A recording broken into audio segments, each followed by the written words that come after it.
It's Patrick Hutzel from intensivecarehotline.com with another quick tip for families of critically ill patients in intensive care. So today's tip is about an email that I had from one of our readers, Sarah, who says, "My mum is 90 and she's in ICU, and she's been on a ventilator for 7 days with a breathing tube.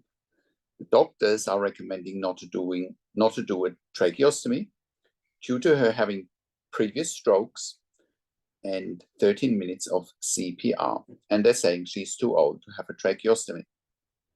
What should I do?" Well, Sarah, that's thank you so much for sharing and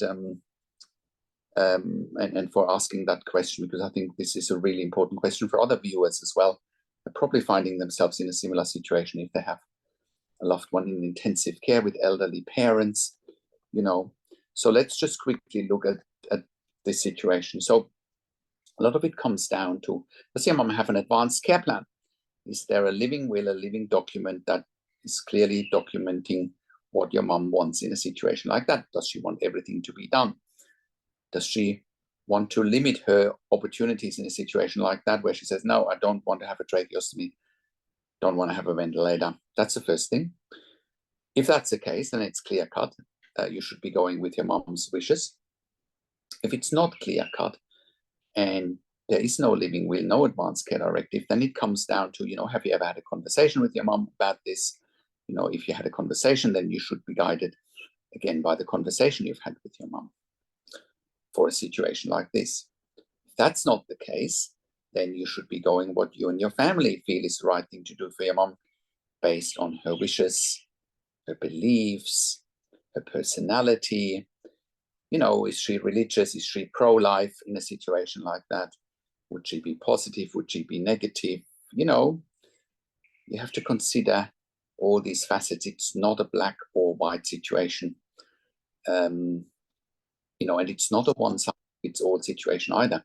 A lot of it depends on, again, on values, on ethics, on morals, on your own beliefs, and then a lot of it comes down to, as well, to, how far are you prepared to go, caring for her. Let's just say she doesn't need a tracheostomy. Let's just say, she can't come off the ventilator in the long run. How much work are you prepared to do with your family? Have you considered home care? There are now services like intensive care at home. You can find more information at intensivecareathome.com.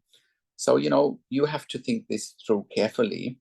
And if she's been on a ventilator for 7 days, you still have a few days left. If she can't come off it, usually the timelines to do a tracheostomy is around day 10 to day 14. So you still have a little bit of time.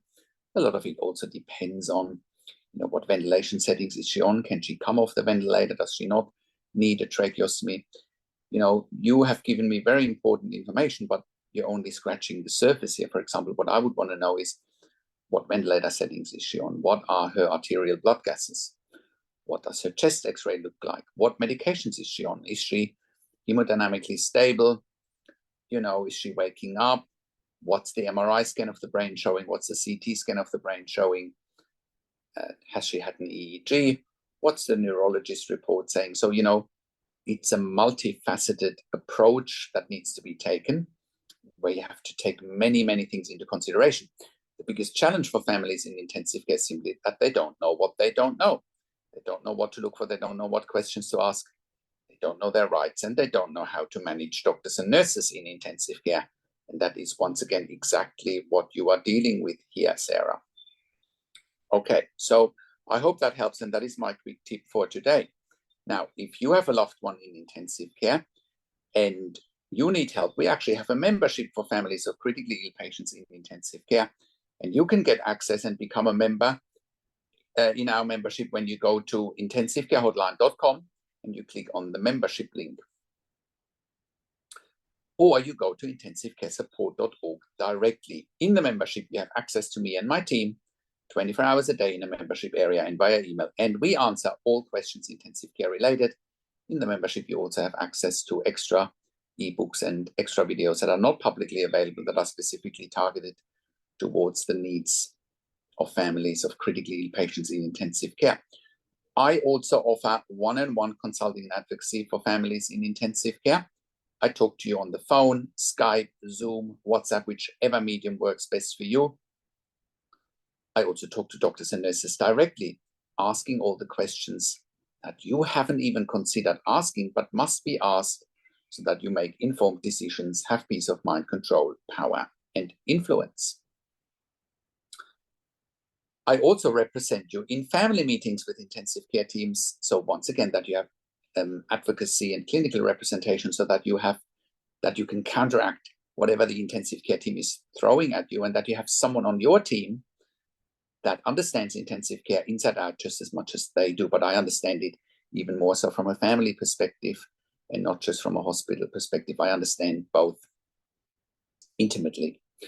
We also offer medical record reviews in real time. If you need a second opinion in real time, please contact us for that. We also offer medical record reviews after intensive care if you need closure, if you have unanswered questions, or if you are suspecting medical negligence one way or another, we can help you.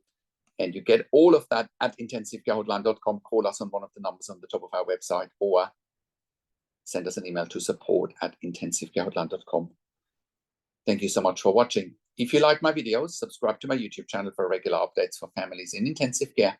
Click the like button, click the notification bell, share the video with your friends and families, and comment below what you want to see next, what questions and insights you have. And thank you so much for watching. This is Patrick Hutzel from intensivecarehotline.com, and I will talk to you in a few days. Take care for now.